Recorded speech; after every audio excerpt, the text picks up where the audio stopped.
Hi, everyone. Good evening, and thanks for being here. Welcome to the next session of Motion Sickness Talks. And this time we have Kush Kalia, who is a talented multimedia designer based out of Pune. And his skills lie across a varying range of 2D animation, motion design, compositing, creative direction, art direction, only to be naming a few. And he's worked with brands like Prime Video, Redbull, Vice Media, Gully Gang, and so on. And he currently works with Titmouse. For this talk, however, he'll be focusing on compositing for 2D animation. He'll be breaking down some of the shots from his previous projects and going step by step to show you how the final look for a shot is achieved in 2D animation. We expect the talk to be around 1 hour long, following which there'll be a Q&A session of around 20 minutes. So if you have any questions during the talk, you can just type it out in the chat and we'll address it during the Q&A sessions towards the end of the talk.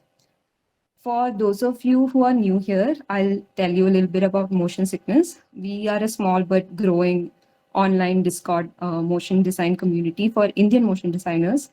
And our goal is to celebrate and connect motion designers from across the country.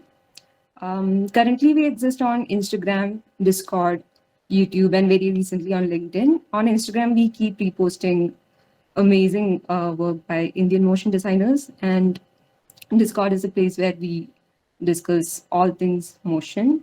And on YouTube, we keep uploading all these recordings of all the sessions that we have here. And if you're not yet a part of the Discord community and would like to be, you can join through the links that we'll be sharing on the chat, or you can just check out the link in our Instagram bio. Also, do hang out till the end of the talk because we have some exciting giveaways after the session. So yeah, thank you all for being here, and I think Kush can take over now. Hey, thanks, Ashwarya. Thank you. Hi, everyone. Thank you for joining in. Glad you took out the time to actually come on board and be part of this call. I'll try to keep this as short as possible, but there is a lot of content to actually go through. So at any point, if you have things to get done, you're free to go wherever you have to. Thank you all again. I'll just start up. Give me a moment.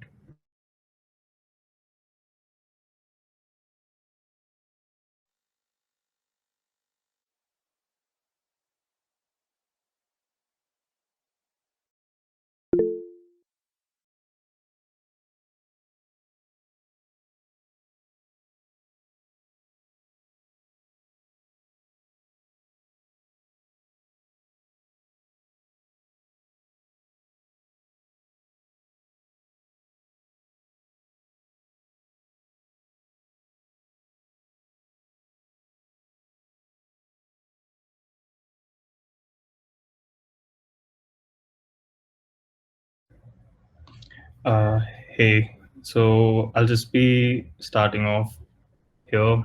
I'll keep my camera off. Hope you guys don't mind, just so that my PC doesn't take the load of actually handling everything. But yeah, just to get started, this is the alchemy of compositing. We're understanding the framework of 2D animation compositing. There's also some motion bits in this since we are a part of Motion Sickness Talk. And alchemy, why? Because it is a alchemy is basically based around trying to figure things out, mixing and matching things, and putting it all together and seeing what works. That's how compositing works at times, when you have to add layers, take out layers, maybe give it a little more depth or whatever it may be to actually bring that comp to life from the base structure wherever it starts from. So let's just start off now. So just giving the index here, we're gonna start with a basic introduction. I'm gonna get into old ventures, whatever work I've done prior. My work with Vice, a basic pipeline of how animation to the animation is structured, then a breakdown of the comps that I've been working on, there is one short collab that we've done together, Motion Sickness and I, and some resources that might help you guys out.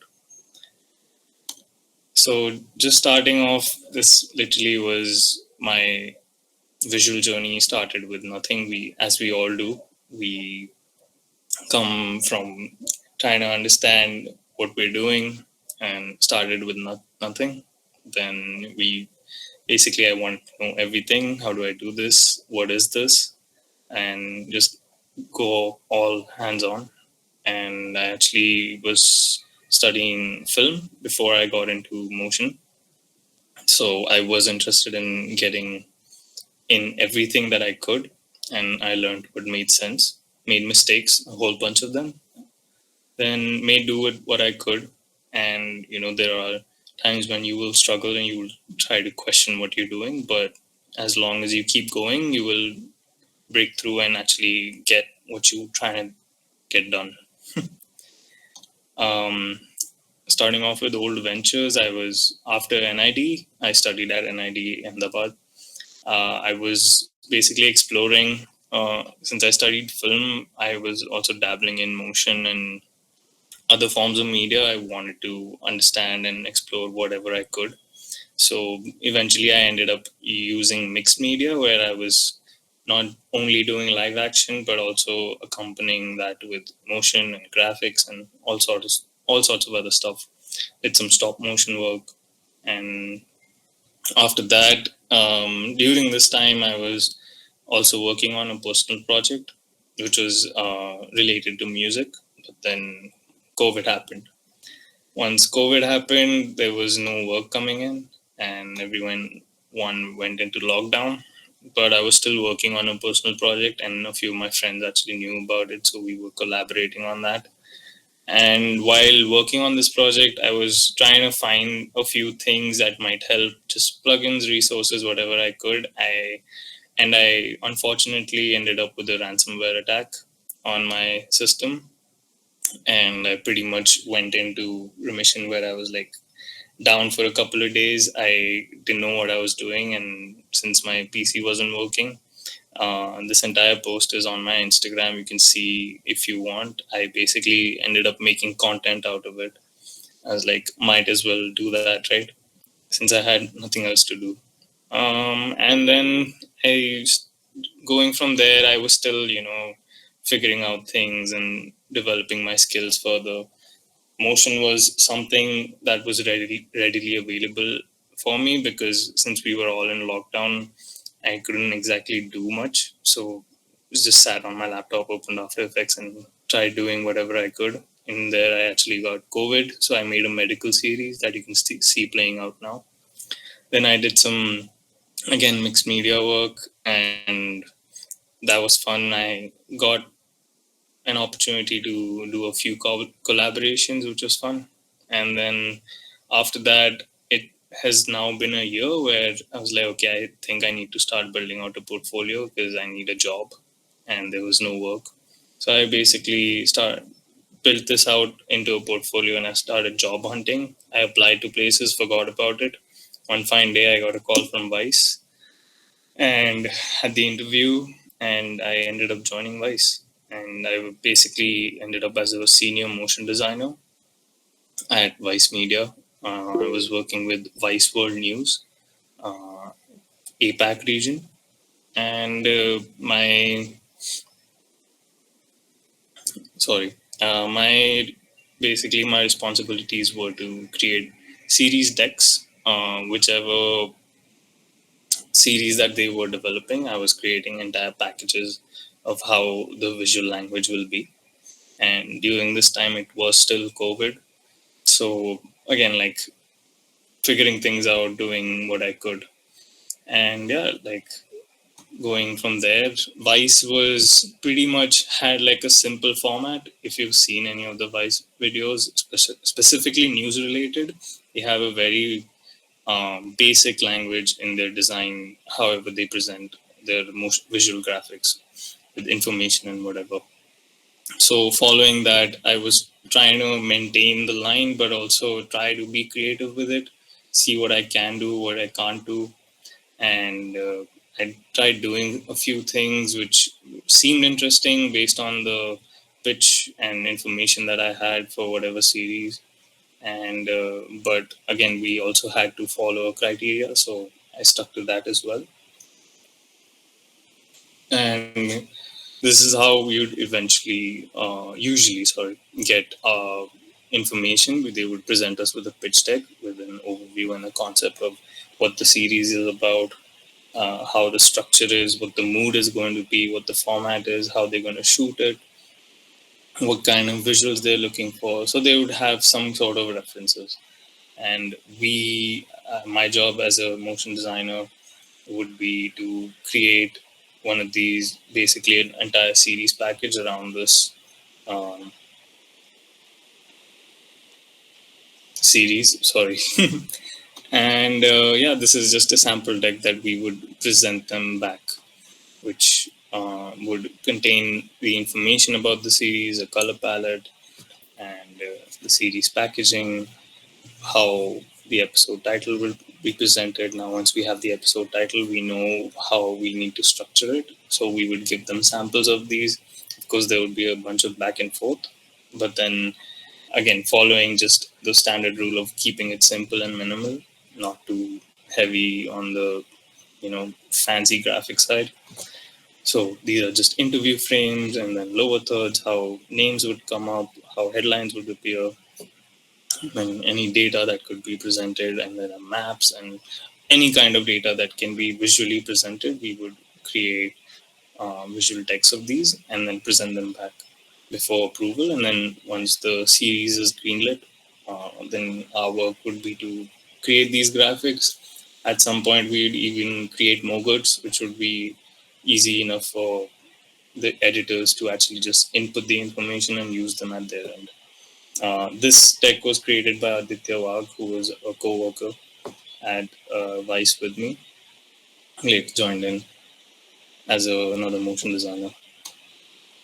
And so this is just... Hippos rescued from Pablo Escobar won't stop having sex and pooping. A family of elephants casually broke into someone's room in China, and someone actually paid $1 million to buy a parking spot. Yup. What in the world? So this is the series, The Week Of, that I was working on, which then turned into What in the World. And they wanted a cold open, so we sort of developed that, and you presented how this could visually appear, and then it would go into the title. Then of course I also played around with what kind of visual graphics we can show and how things would transition in and out. But again, Vice having their own set of rules of having a set structure, this was the final structure that we had to follow while showing any data or headline visuals or anything. And during this time, again, I was still exploring. I was trying to understand what I can't do. There was a series called Unequal, which tackled basically stories of women who've been through abuse or just any sort of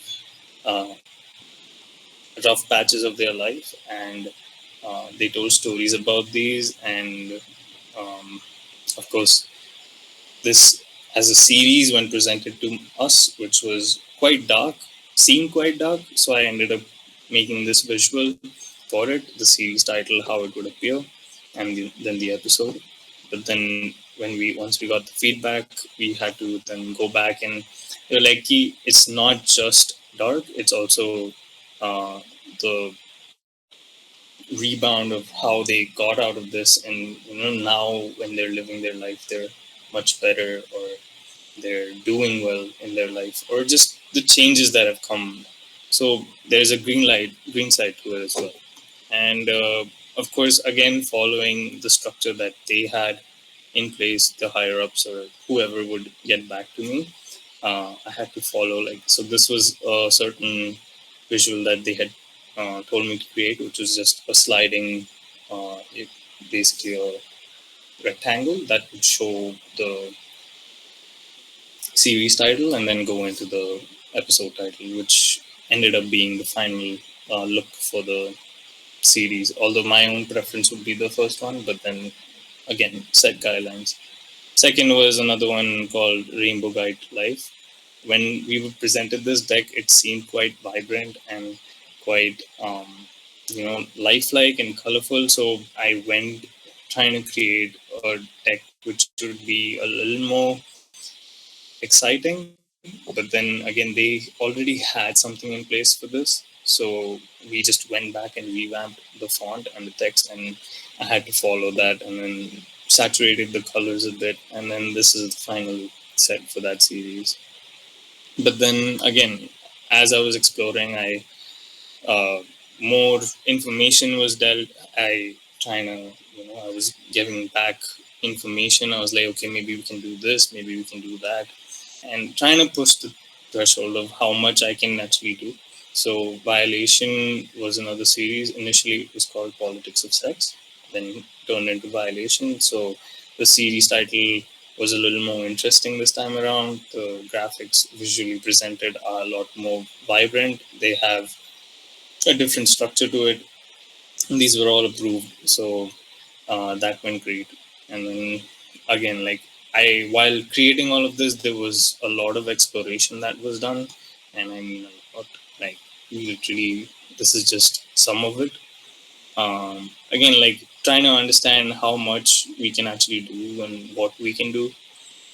And then at this point, it's been a couple of months in, and I'm now familiar with what the streamline of the work is and how it's done. So I push the threshold even further, where I actually try to create more visually appealing decks, given more time, and then actually putting in more effort to creating these.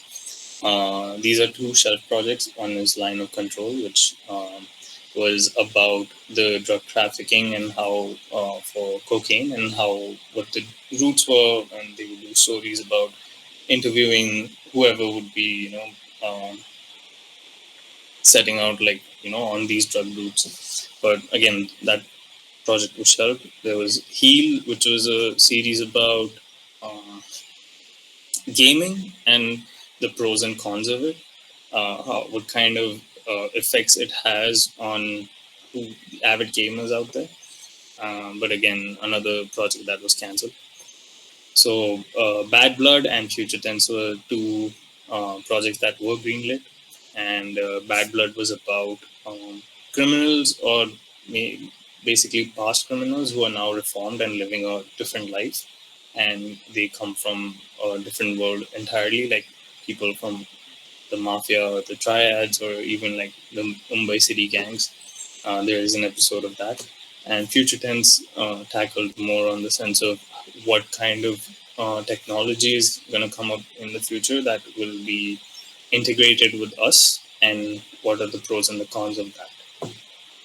And I'm just going to get into the Bad Blood series decks, how that was created. So initially, this was the first set that was made, and it seemed a lot more gritty. I feel like they were like, okay, we don't want to go this far into like showing like, oh, it's like about crime or something. It was more on the sense of understanding the people behind the crime, who they are, and what kind of stories they have. And then, of course, the graphics that we would create for it. So I'll just break down set how this title was made. So initially, breaking this down was just setting the title up and then breaking each letter down into two pieces, and then setting up the keyframes for its position, how I wanted to come into place, and you can see these how they're broken down. And this was the main title, and I knew that this wasn't going to change, so I didn't have to go too much on pre-comping this, because then ideally if it were to change, then it would cause me a lot of difficulty, because then I'll have to go back and rework everything. But then later on, I did make a compiled deck where this was pre-comped and then remastered. Again, looking at this maybe would have maybe a better structure now. I could use expressions or something else, or like make it a lot more easier. This was a lot more manual work, I feel. And then there's just posterizing time to give it that, delayed look, and then there's some roughing edges to give that jagged edges. The next was, of course, the episode title that would appear here. This is of course pre-comp in, so each episode title you can just go inside and you can change the name, but outside in the main pre-comp would have the broken sections. So here you can just type out the title of the episode, and then this would appear on its own. Again, this was reformed to make it more simplified, because they can't exactly go in and keep changing the mask. So there was, of course, some visual changes that were done. But yeah, that was basically how this was set up. And there was a fractal map that was basically had brightness keyframes set in, and this is just a basic posterized time, and then you can just set a randomize the sorry, I lost the word that I was looking for, but you can just randomize expression into it, and then this kind of glitch kind of effect you could achieve with that. Sorry, I'm losing words here. But yeah, and then coming back to the main comp, this was again masked to the map, this fractal map that we had created. So these would be alpha matted or luma matted for that matter. And then I would just literally play this out and then take the text back and then reverse it again, and then have the episode title appear. So it'll look like, again, the brightness keyframes of the main fractal map and the text breaking into it. It looked like it was breaking into place and then breaking out to show the episode title. And then once that was done, I went into setting up the. Sorry, I think I'm showing the masking here. This is the set. This is the background lines. These basically are converging 3D lines that were made to basically be very subtle and draw your eyes into the center. That was the idea behind this. And then there were the frames that was behind. So this was to show like these criminals who have their mugshots that have been placed. But again, we couldn't use anyone's face, so we used a AI generative website which would basically create a face that doesn't exist. I think the website is called This Person Does Not Exist. And then I would take these images, I would bring them in, and I would set them up in comps. And then I had the shape layer placed, and then mask those out to the shape layer, and then individually place these out how I need them to move. And internally, again, posterizing time and adding that tint for the color. And then internally, these had each person's eye was basically cleaned up with the band. I just added the shape layer on top so that you don't see an eye, so you don't see the eyes, so that the face is not revealed. Again, showing the fact that these people do not exist. And then this would go back to the main comp, and that's how that's been arranged. So this is a second comp that I had made where I literally used the mugshot background to add these numbers and bars. And then this one doesn't have a background, so I used it as a secondary layer to apply on top. And here you can see the final comp where those numbers are so subtle that you actually don't see them at all, but then they do add like depth and detail to it. And then there's just a curve, there's a tint to add that red back in, there's some hue and saturation that I did, there's a glow effect. And yeah, that's the final set for the entire composition. Now going into the pipeline of an animation project, this is just a subjective pipeline, how things would play out. Say a director comes up with a concept, they set up a synopsis, they do exploration, they have a script that is written, and they now have a structure in place. At this point, production comes on board. Production is basically the key element to handling the entire pipeline. They're there from pretty much the beginning of the production to the end. Simultaneously, there are storyboards. There's a color script. Then eventually goes to animatic stage, and then animation requires sound to be done first. So you do a dialogue and a scratch sound, and then once the animatic and sound is done, you set on an edit for time locking to see what's the timeline like, what the duration will be, and then simultaneously backgrounds start to happen, because backgrounds are something that take a lot of time to make. Once that is happening and time lock is done, then it goes to the animation stage, where you do a rough, and then you do a tie down, and then you do a cleanup. These technically happen in one go. You don't exactly have to keep coming back from each step. Usually, the animators would provide a tie down to see for the director to see and confirm the fact that this is approved, and then they could clean up and then do the coloring. Once the coloring is done, it goes to composite. That's where I come in. And then compositing work is you actually set up the backgrounds, the animation, any foreground or background prop elements, or anything else. And then it goes to edit. Now you picture lock everything to see how the final image looks. Then it goes to color correction. Simultaneously, sound mixing happens. Once all of that is done, there's a quality check that happens, and then finally delivery. And this could, again, based on what the project is, if it's like a 30-second trailer to an entire one long 25-minute episode, it could take a long time to get all of this done. This is a sample structure provided by Shriya Wag. She's a production head. She basically looks at setting out all of these sheets and scheduling everything in place and then actually keeping in check with everyone who's part of the project, who share them the files and everything. So you would see, as you can see, it goes from writing to then if you're pitching things, you can schedule stuff out, you have to budget things out, and then you have to create the storyboards, and it's all divided into months, and each bar is 1 week. And then you can this is again just a sample of how a structure is broken down.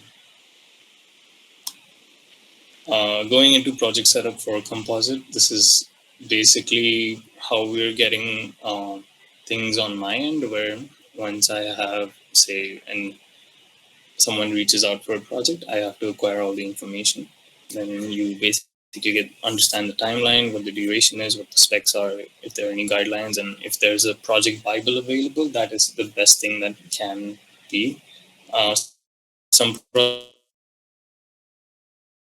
projects do, where they basically show what the characters are, what kind of colors you can expect, what kind of backgrounds there are, what the story is, everything. And then, so once you have all the groundwork done, you go into structuring. Once you get your files, you have to set up folders, you have to distribute files accordingly. Ideally, if there is a certain, say, couple of shots that require a certain type of look, try to templatize it. That actually streamlines the work.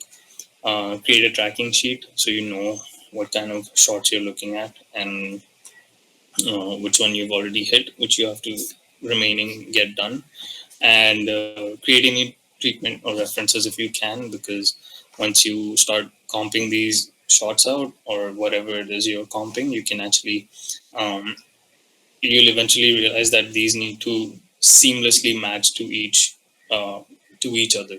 So creating a treatment and then basically templatizing that as well would help. And then once the project is done, post-op is basically assemble it all back, clear up any unused file, collect your compositions, set them up, and then basically storage for hardware or cloud, and then submit your files. But again, this is subjective for animation project, or any, even motion graphics for that matter, this would work. Now basically getting into a project setup for Aaina. which was a music video done for Gully Gang. It was directed by Gaurav Akankar. I'm sure most of you would know about him. Art direction was done by Samratita. She's a really good illustrator. She has a very anime-esque illustration. You can find her on Instagram. Then the animation was done by Gaurav and Shashank. I was on Composite, and Gaurav assisted me with that. And there are a lot of 3D layouts in this, which were done by Shaheen, basically the background buildings and everything. And then edit was done by Panini and I. So Panini Pandey is actually Afkap, who's the artist, and this is his song Aaina. So this is just one of the scenes that I'm going to be. I'll show you two scenes actually.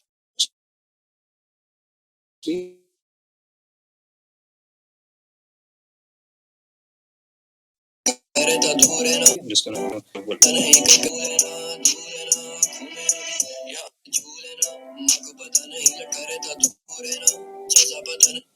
So yeah, this shot basically has the face appear where he's describing that he's going to go into jail if he'll accept that, and then you see these bars come in, and then the mirror, basically the aina, meaning what the song is about, and then a splash or like basically a flash of this crack that happens.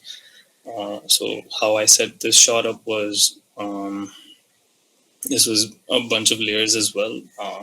At this point, I feel like most of my comps are messy, but then I at least know what I'm doing. Again, like as I'm doing this, you get better. So this is just the shot 17. That's what the numbering is, and you can see how it's divided into two parts. One where the part of the bars coming in, and the other part is actually mapped or masked actually to the mirror. And then there's a shot mover for it, all attached to a null. And then so you can see here, this is the mirror, and then there's the frame for it. And then yeah, this is, as you can see, there's an opacity layer which brings the mirror texture back in. And then the final is the crack. That is done on a different layer, of course. And then there's a flash that causes the crack to happen, and then you actually see the glass break. So when we were developing the idea for this, it was initially that we wanted, maybe we could show the bars and then cut to the thing where he could be revealed he's actually watching himself inside of a mirror. But then we workshopped it, and then we actually came to a decision that I could maybe set this up where the bars come in and he actually gets transitioned into the mirror, which worked well in this case. So the initial step was, of course, setting up the character. There is nothing happening here. This is straightforward. It's just your colors layer, your cleanup, and then the mouth. There was initially mouth animation. There are some parts that have mouth animation, and then a separated eye glow to just accentuate the eyes. And then the second comp was the prison bars, which was just, I have a bunch of adjustment layers to create like initial blurring that you see. And then this is just a pre-comp, and then I've named all the layers up. As you can see, it's like left end bar, left second end bar, right middle bar. So all the bars, I know where each bar is and how they're supposed to appear.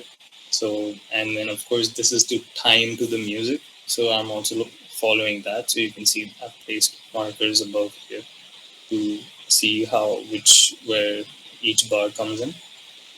Then basically pre-comp all of that. So this is just the main comp where there is the character, and you have the prison bars come in, and then there's the background that is part of it, which yeah, here I'm just switching on and off what the layer structure is. And then yeah, there's a dust layer that just adds a little bit of atmosphere and depth. And then we go back to this black regulation was just to actually set up the color to desaturate the blacks. And yeah, once that was done, we come back out, and then I have the mirror element set up, and then again broken down into two pieces. I know at what point the mirror is supposed to come in, because this is all set up on a controller, which is a null controller, and I've keyframed those in. So set those up in a Z space, and then basically the switch happens where he just comes into the mirror and the crack happens, and then the crack actually is just one simple movement, and then that's about it. That's the main setup of how this was structured. So I actually had the time to somewhat rework this, just to show you guys what I would do different. So I went back in and I actually just added a little more of colors and depth to it. So I added like some shade on the character. So because he's covered in the light.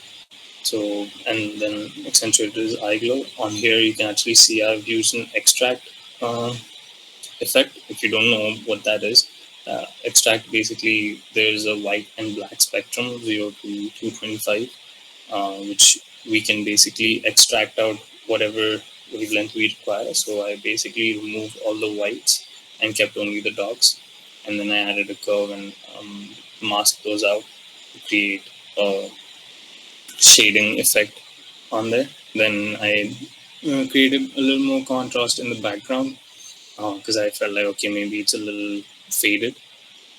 And then same with the bars, I just added a little more to it. And the eye, okay, my bad.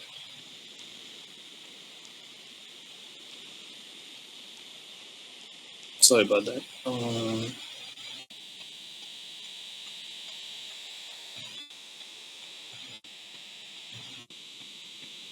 I added the background, and then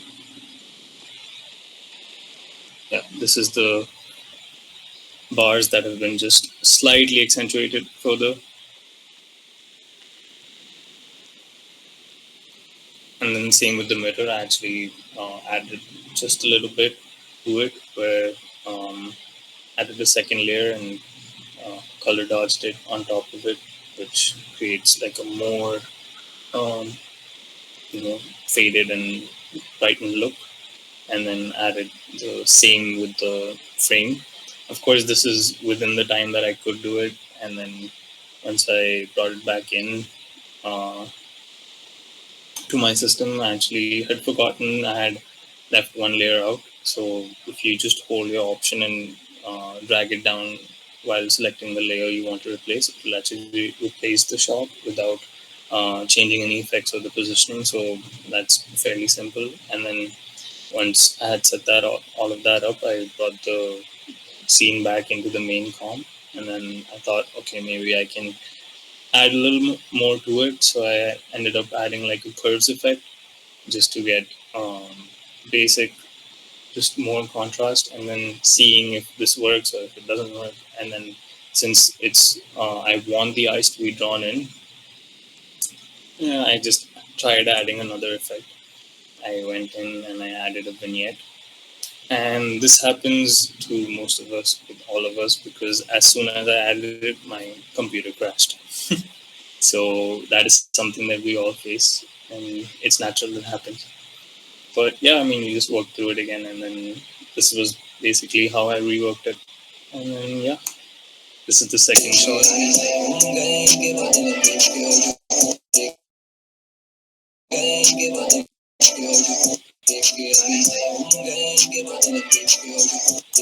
So basically this was a lot more complex. I feel this has a lot of layers, and all these layers have multiple keyframes, as you can see. I'll just scroll through these individually, and you'll be able to see how many keyframes there are. Again, this is all broken down into different structures. My main setup for this file was so first off, I think I'll break down where the characters are. This is the main animation I got, and that was my reference point for the perspective to follow. This is the color on top that we had going for that accentuated and exaggerated redness to the comp. Then there's speed lines that I've set up. There's one layer which is for the main, and then there's a second layer for the color.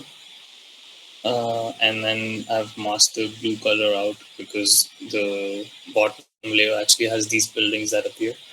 And then just to go back into those, as you can see here, I'm actually turning off the hue and saturation to see how I've set those colors up. And then this one was just the top red, which has the levels to brighten the part that I need. And then there's multiple layers of the building. So the idea here was to show that once they come out of it, it should feel like the smearing of the building, because this was just one layer, but it should feel like since there's so much speed, it would affect how the camera also comes out of it. So I added like a bunch of I used the position, scale, rotation, all these properties, and I added a directional blur to give that. And then I staggered these layers out so it looks like they're all coming in together, but it feels like all smeared. And then that was the base setup on this. I'm about to go into the smear lines here.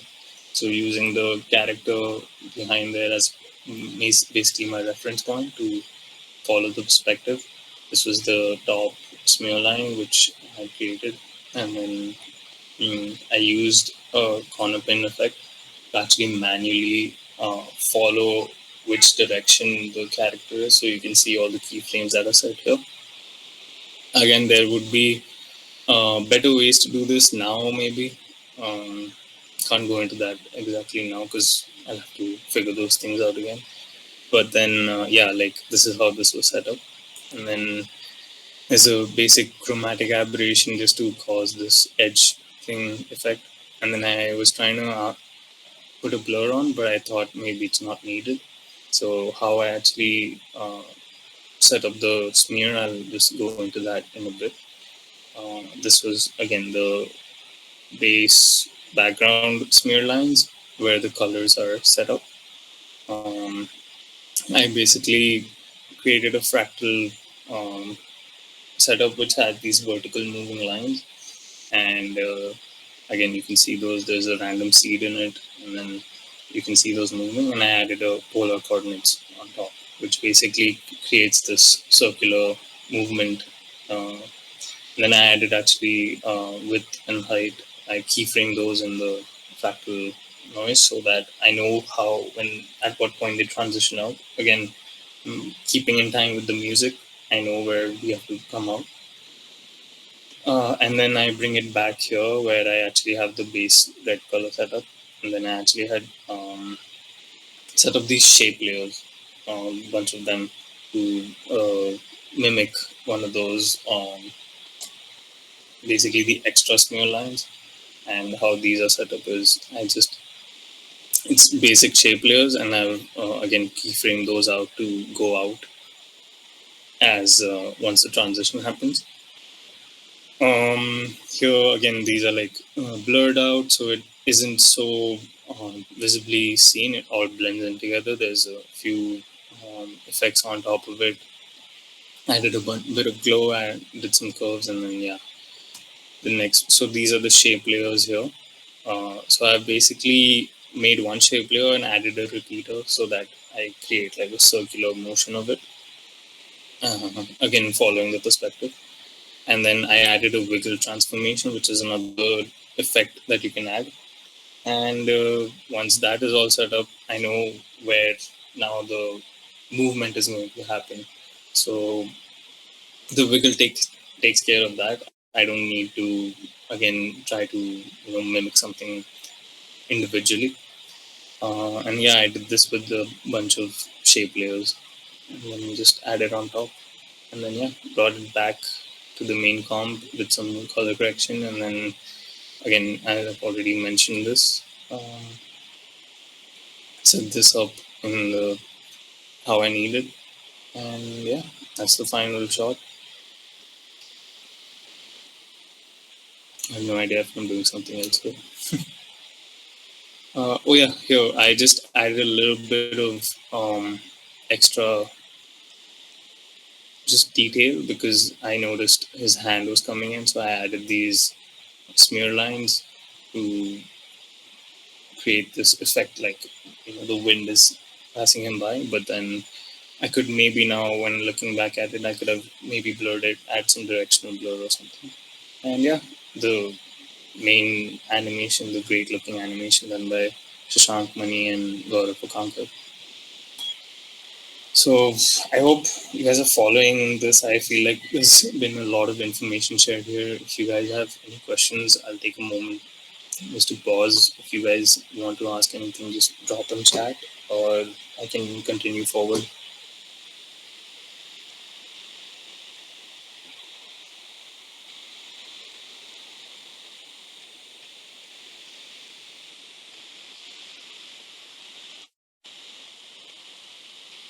I think you can continue with the presentation, Kush. If there are any questions, you can also type it out in the chat. So, I think uh, just question showed up.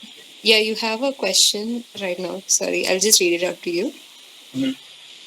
Arya is asking how much time was allocated for compositing a single shot. Oh, okay. Yeah, it's a good question. Actually, we had the entire timeline for this project was around 4 to 5 months. I think it got pushed a little bit, and this again was happening simultaneously as the animation and coloring was done. These files would come back to me, and I so there are if you watch the music video, which is there are a lot of shots which are like fairly simple, but then these were the more complicated ones that required more time.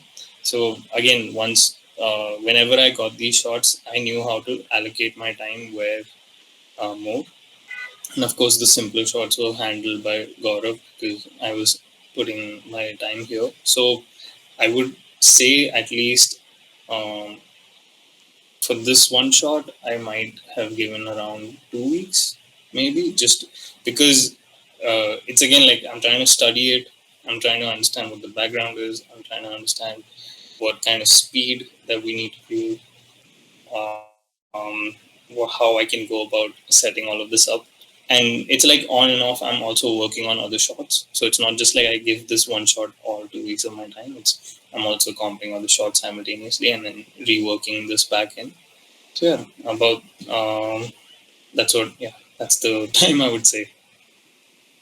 Thanks, Arya. Thank you for the question. Yeah, if anyone else, I think I'll take up any other questions that come in later. I'll just continue for now. Yeah, I think you can move on with the presentation. Yeah.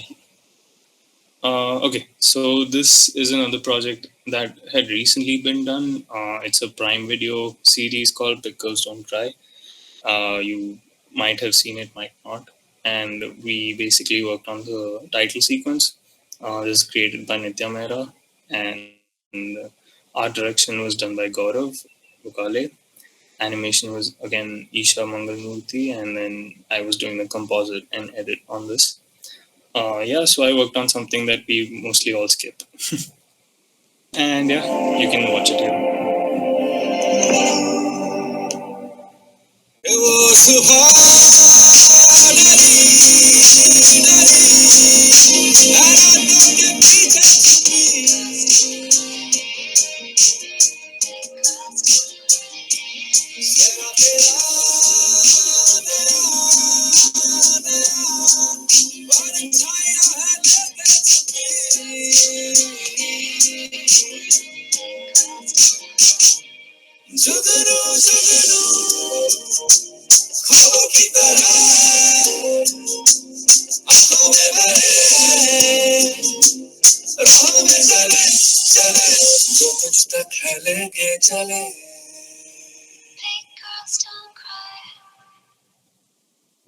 So yeah, I mean, this again was the project was all mixed media, something that was more I had fun with. I mean, when Isha approached me with it, and I knew like, okay, I'll have fun with this.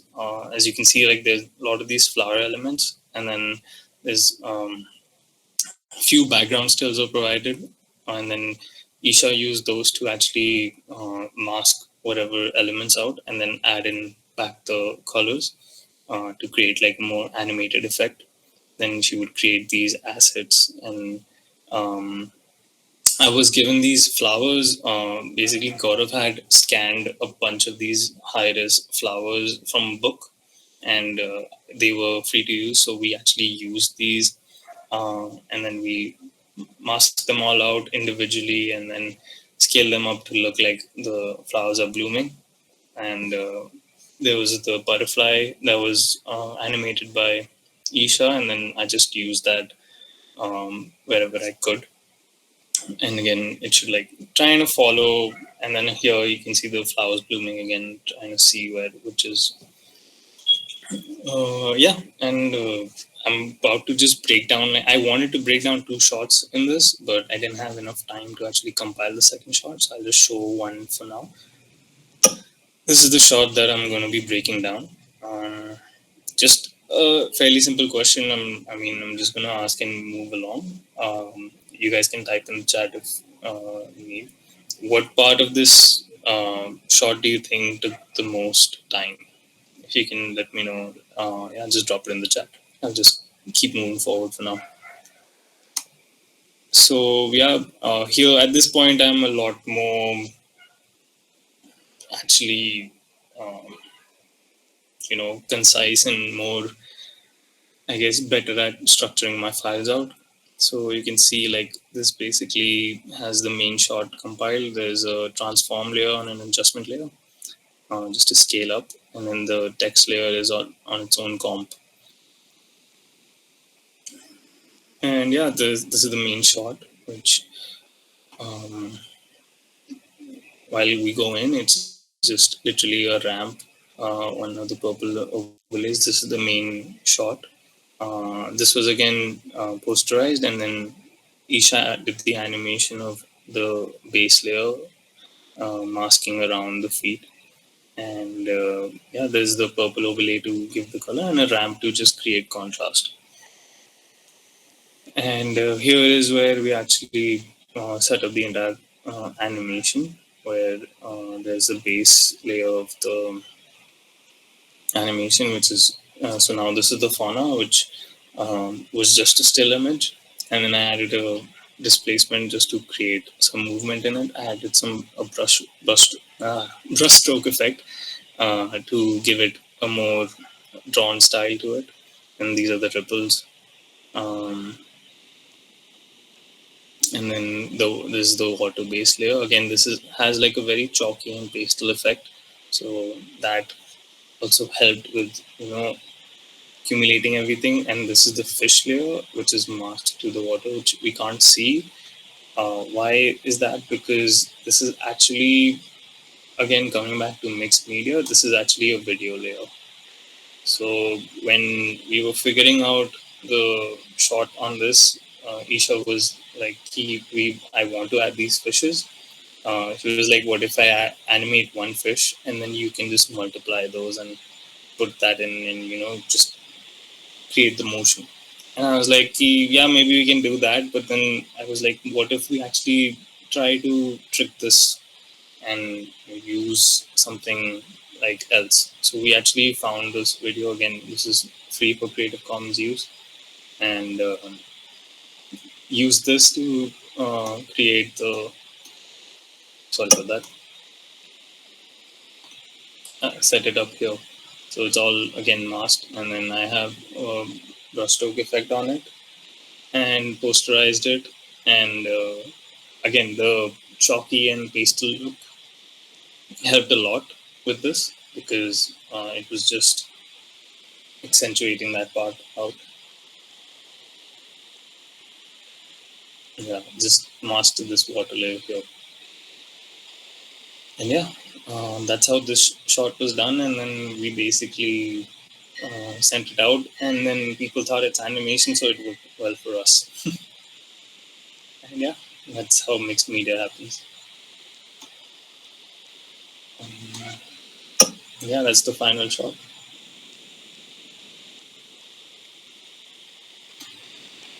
So now coming down to a collaboration that at Motion Sickness, again, Aishwarya and Nikhil, who are the co-creators of this, worked on this project for climate smart agriculture. It's a PSA by Studio Zen. They both actually did the compositing on this, and it's really well done. You guys should definitely check it out. You can find it on Behance, and you can actually see. I'm not going to play it out here, but you can actually go and watch it. It's pretty well done. And they basically sent it out to me. They sent me out one shot for me to actually try and see how I can go about comping the shot. And this here is the scratch, and then the main how I comped it.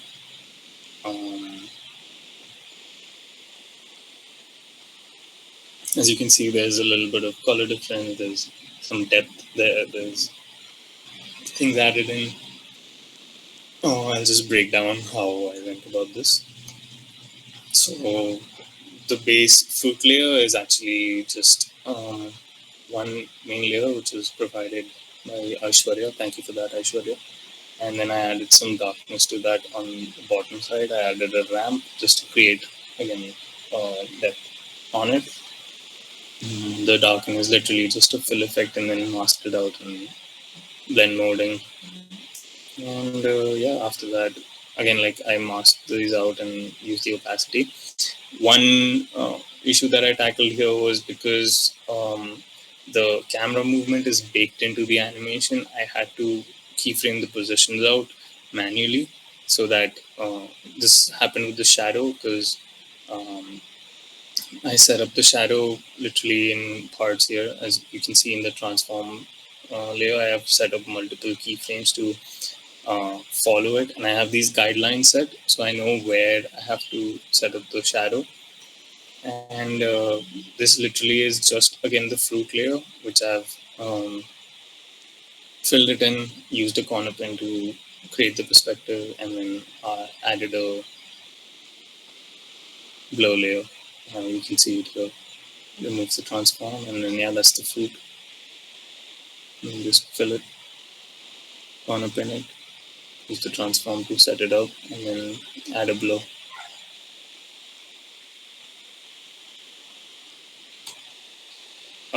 Then the next part here is, again, I went inside and I added just tiny details. Here I've, because the fruit is bitten into, I added a little bit of depth, like the inner part of it would have some shadow. So I keyed out the main color here, and you can see here, I just keyed it out, and then I just used it as a mask. And then yeah, alpha matted it, and then I created a mask around it, put some curves in it, so you can see just it's very subtle, but then it adds to it. And then, sorry about that.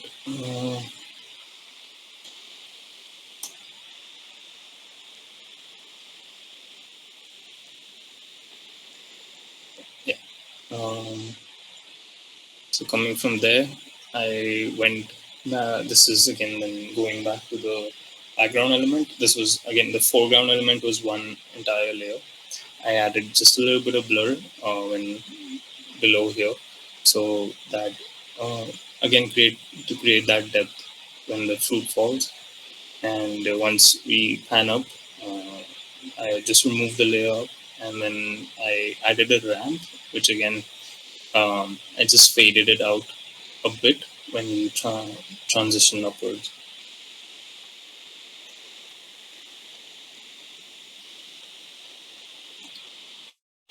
And yeah, here, once we're here, this is the farmer. I basically set him up again, same sort of trying to understand where the light is coming from. So I added a darkness layer from the bottom because he's in the fields. Then I added a masking layer where he's darkening from the right side because again, the light is coming from the left. So, and as he moves, I basically use this mask to move with him, so that the shadow retains its effect. And then I just I added a rim light on him, which is very subtle, but then I'll just go into that in a second.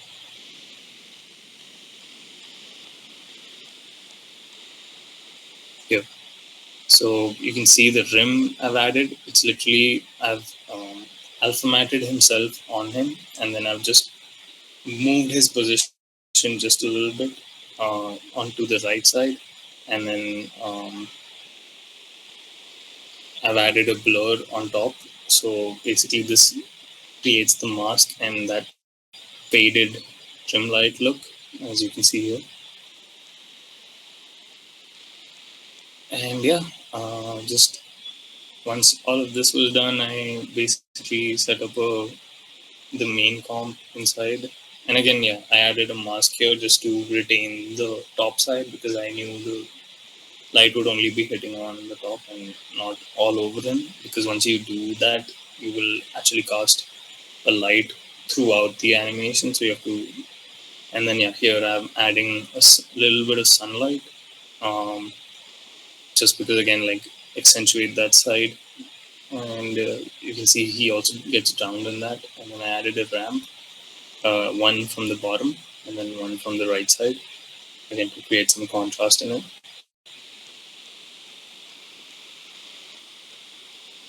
Yeah, you can see that one on the bottom, and this is from the right.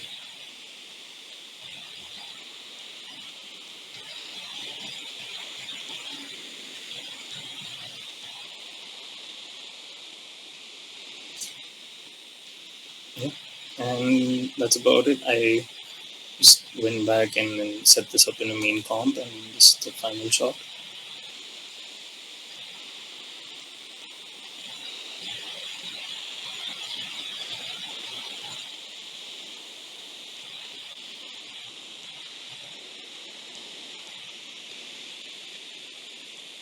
Yeah, that's about it. Yeah, moving forward, I have a few resources to give you guys. If again, like, I'm hoping there are some like motion designers and maybe animation peeps out here. This would be helpful. So I basically created a basic camera shake set. This is literally just a wiggle, and then I've added an X and Y slider control, and I've added those position parameters, basically the wiggle X and Y, which one controls the how much amount and one controls the frame rate. And then you can set these up in keyframes and how much the amount you want. So if you want like really excessive camera shake, so you can use that. Or if you want something very simple, you can also do that. Again, I'm like trying to push this all the way forward. And then, yeah, if you do the same with trying to make it really subtle, you can just input lower number, like just tiny amount. And then again, this is however you need the effect to be. And this is a very basic setup of how a camera shake would work. I actually went back in and I tried creating another controller, which here you can see is literally, I've used it as a point of reference to create. Sorry, let me just pause this for a second. So here I've actually used the comp again that we just showed, and I've increased the size of the pre-comp because we need to accommodate the shake. And here you can see the edges are actually outside, so I've just scaled it inside internally to be larger. And here the idea is that the shake would basically accommodate the frame and you won't see the edges. And then the fruit is actually like a giant rock or something, and then basically use that as a reference to create a very subtle camera shake. So I just again inputted those, and yeah, you can just see like a basic shake in there. Again, like, this is just emulating the fact that this would be like a giant rock or something. And then I again made the second part of this, which is I have the X, Y, and Z controller. So I have set up a controller where if you want to have only vertical shake or horizontal shake or shake in the Z space, you can set these up accordingly. Again, like these are parameters you can just add in. I was trying to go more in depth with this, trying to figure out amplitude, frequency, speed, everything else. And again, coming back to the our entire current thing that is AI, I basically have used ChatGPT as a resource because I knew how to set up these parameters. So I just went in and gave it instructions to give me an expression as to how I can set these up, and then I used those expressions to actually make this. The main larger setup that I did, I made one mistake in that. I actually accommodated for scale, and what that actually does is where you can ideally literally kick in the amplitude, the frequency, and which is a lot more intricate, but then it also messes with the scale, which we don't ideally require. But yeah, these two are the basic ones. You guys can experiment and create your own if you need, and these will be shared with you by Aishwarya or Nikhil. And yeah, that's about it. I hope this wasn't too overwhelming. So yeah, and you can find me in at Bento here. Basically, the QR code. You'll just find all my links out there. And yeah, that's about it. Guys, was I in time? I have no idea. Uh, Thanks, Kush. That was a really interesting presentation, and it was really cool to see the kind of work that goes into compositing. Sweet. Thank you. I think we can take a few questions from the audience right now. So if you Oh, yeah. guys have any questions, you can just type it out in the chat, and Kush can answer those. I think we can do like 10 minutes of question and answers because we're a little out of time. Oh, okay. Yeah, cool. Yeah. So if you guys have any questions, just you can unmute yourself and ask, or you can just type it out in the chat also. Hi, I'm Arya. I have a question. Hi, Arya. Yeah, hi. First of all, thank you so much for your presentation. It was like really nice for you to share your tips with us. I learned a lot. Yeah, so I wanted to know when you decide to manually draw and keyframe the animation versus using like an expression or something. So good question actually. Ideally, I think expression requires a lot more experience with coding because After Effects use JavaScript coding.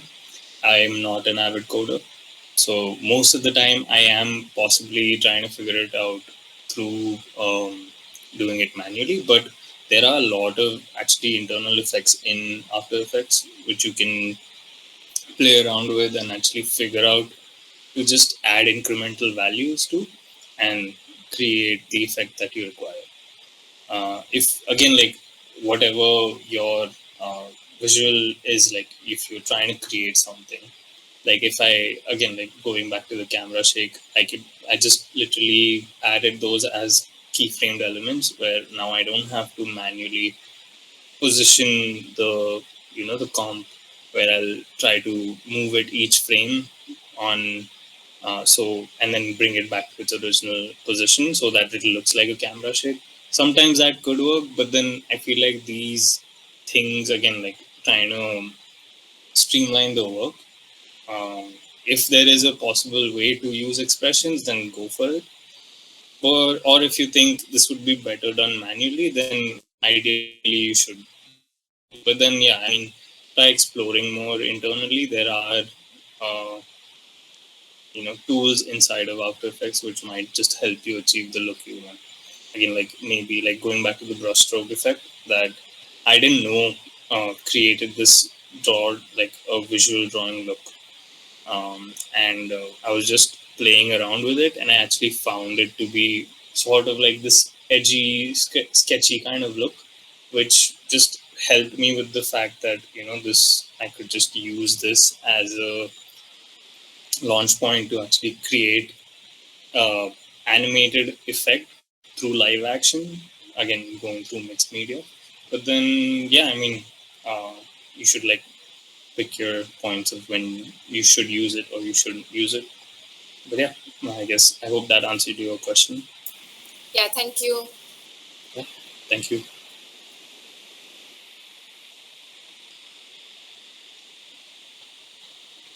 I have another question.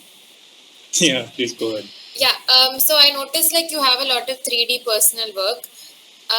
So do you think like learning 3D software like helped you and supplemented your knowledge in After Effects, or for example, like there's a like you use 3D layers and stuff. So how important do you think it is for us to like be a little good at 3D software or understanding even? Okay, so 3D software. I just recently have started dabbling in Blender. I am not a 3D artist. I've just basically started modeling and understanding nodes. Again, this is something that I personally don't extensively understand. But then 3D layers in After Effects is a lot more helpful to create the depth you require. Again, like in compositing, like if there is taking a background, foreground, and midground element, trying to push these out into Z space would help you create that depth. And actually, the camera layer inside of After Effects is a very powerful tool. Once you enable the 3D layer, if I just go back,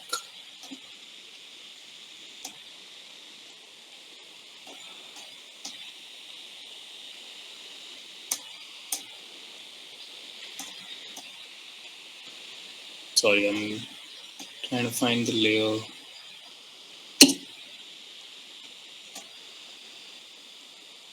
I think I saw it somewhere. Oh, Yeah, it was yeah. The yeah. mirror crack. Yeah. Yeah, so again, like this right here has now been switched, but it was initially just like a cube, which you can see here. And once you set those up, you can actually set up your camera to create the movement you require, where then once you've just created, set up your layers in Z space, you just have to move the camera and maybe move the positioning of your layers in Z space to create maybe a parallax or something. That is really helpful to use, especially in 2D animation. Again, like the same way, if it's like if you're zooming in or if you're like trying to create like a slight pan or maybe even just a basic movement, having a foreground element, trying to basically creating a parallax would be really helpful in this. And yeah, just play around with it. I'm sure you'll. Ideally, what the tip I can give you is if you know what your final position is, this is where I want it to end. First, keyframe those in, and then work backwards, where you actually take it back to wherever it's out of frame. So these keyframes, once they are set, you can just play those out, and you can actually see it position into place.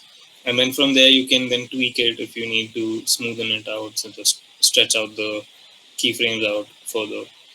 That is really helpful. Yeah, that's about it. Is there anything else? Thank you so much. Yeah, no worries.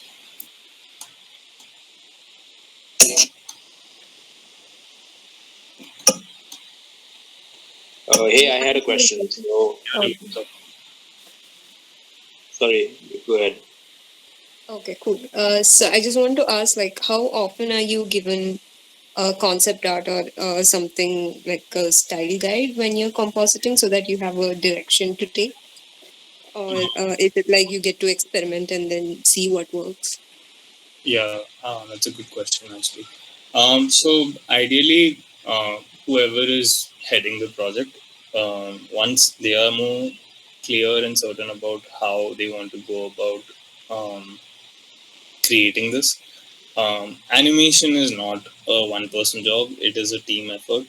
So to get that information out to your team, these Bibles sort of help where, say if I am the director, I know that I need to pass along this information to you. So I will create a guide where I'll show you what the characters are, what kind of backgrounds they are, what kind of mood we're trying to create, what kind of basic effects we're using. Say if it's like a effect that is used, basically a recurring effect that is in each one of them, like a basic one would be like a noise or something.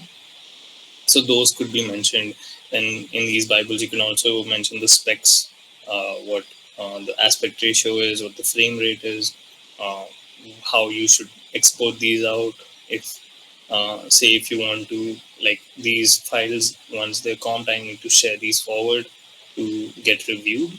So there is like a set structure for that. Like, just give me like a basic low res, export, and then the final export would be like a high res Apple ProRes 422 or something like that. So all these specs would be mentioned, and again, like, they would have their own samples that they have created. Like, this is what we are trying to achieve. This is the base layer, and this is the final look. So they would give you information on that. They would also give you information on timelines, what schedules, or how they're scheduled out. If there are, again, like, links, if you need, like, again, drive links, you need to collect your files from where they are and how they're set up. They'll also provide you contact information, who you need to reach out to. Say if I need help and I have some questions, this is the person within the team you should reach out to. So basically, a Bible has all this information, a project Bible. I hope that answers your question. Yes, thank you. So my question was similar to what Ashwarya just asked. I was also wondering, do you work on specific formats when you're compositing, or do you require a certain type of file format, or do you or is there also a possibility of like open files that you work off of if you have to dynamically link and change something when you go back? What's your like workflow? Ideally, I mean, if I'm like the main like person who's comping this, I'll receive files all raw, and I'll receive, of course, the specs that required to be comped this in. So I would arrange all of this and then templatize it. Ideally, like, I have then created a comp which I know the frame rate, the aspect ratio, and then I'll just drop the files in, so I don't have to go back to arranging everything again and again. But as you mentioned, relinking or like reworking a file, ideally, like, just like, I do sometimes receive files where they've already, maybe like somewhat of a base comping is done, and then it's like, okay, like, we want this to be changed. The person who was already working on this is not available. Can you do it? So at that point, you need a collected file, which After Effects has a setup in their tools, using dependencies where you can just collect the files. So it just compiles everything. And say if it's like an entire scene of 10 shots, but then only like this shot 8 needs to be edited, so they can individually even select just that one comp shot and then collect that and reduce the project and zip that file up and send it to me. So when I open it, it's all there. I don't need to relink anything else. But yeah, I mean, I hear and I do understand what you mean. Like, I myself have ran into my own setups where I've had to open old projects and then relink the files. I actually had to do this when I was setting up the Aaina project, because I was trying to open a bunch of files and I was trying to relink those where they are. Luckily, of course, I had all of this in one folder, but it's a whole bunch of folders and files, and yeah, it just piles up over time. So organization is definitely helpful. I hope that answers the question. Yep, thank you. Yeah. Aditya, if you have a question, you can just start, put your mic on and go ahead. Yeah, hi. Kush, what is the future of motion design now that AI is coming on? And should we be worried?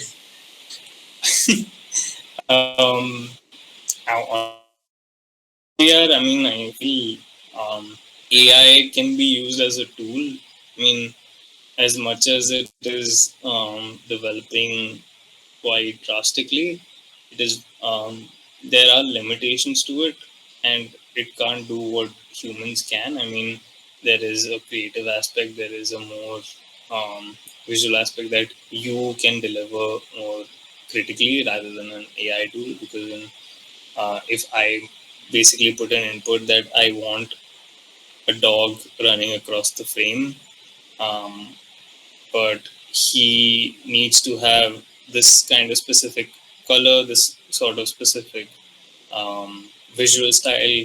I mean, these things you can input, but then there is more depth to it, which you can personally add. Um, Again, I'm maybe not making too much sense here, but then I don't feel like it is like killing the motion area of uh, basically the entire industry, because still like people like reach out to motion designers and 3D artists to actually get things developed. I feel like maybe these could be used as a tool to create an initial look of, say, like I have a project and I have like a certain vision of what kind of look I want. These could be given as references, like here is something that you can refer to, this is the kind of look I'm going for. um, like maybe that could help. And again, like here I used ChatGPT to create expressions because I can't code, but then I know the variables of how to structure a file, so you can then use that to your advantage as a tool. You don't necessarily need to get scared or intimidated by it. Like, I do feel and understand where you're coming happened with me, but I was like, I might as well just give it a shot. There's nothing, like, there's no harm in trying to using it. But again, like, everyone has their own take on this. So if anyone else has any input, please share your opinion about it.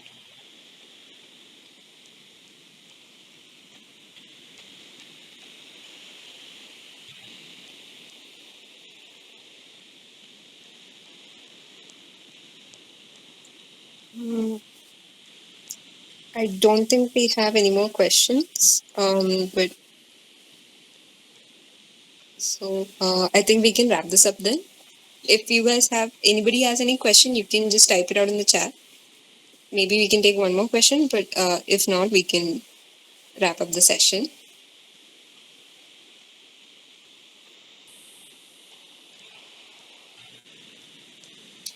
But yeah, I mean, thank you guys. Thank you everyone who joined in. I appreciate your time that you gave to actually be here. There are a few resource links that Nikhil or Aishwarya would share with you. You will also find some links which have some plugins which could be helpful. And there is also the file, the After Effects collected file for the camera. If you ever want to use it, I hope it's helpful to you. Yeah, that's about it. Thank you so much for doing this, Kush. Thank you so much for taking out the time to make this amazing presentation and the resources, and also doing the collab exercise while you were also dealing with the deadline. So we really appreciate that. And everyone, please do check out Kush's work, because obviously he hasn't been able to cover all of his work on the presentation. So if you check out all the links that we've shared, you will see more of behind the scenes of compositing for other 2D projects. And they're really cool. So you should definitely check it out. Yeah, and also the links to the resources will be shared via our Instagram stories. So do check those out. And we'll also be uploading a recording of the session on our YouTube pretty soon. So thanks everyone, and thanks Kush for doing this again. Yeah, thank you guys. So much. Thank you. You guys can check out the bento whenever you like. That has all the links to my Instagram and other projects. And yeah, you can, hopefully that helps. That is actually a resource that maybe you guys can use. You can actually create like an entire portfolio setup in just that one link. But yeah, that's about it. Thank you. Thank you everyone for Thank you being so here. much. Thank you guys. See ya.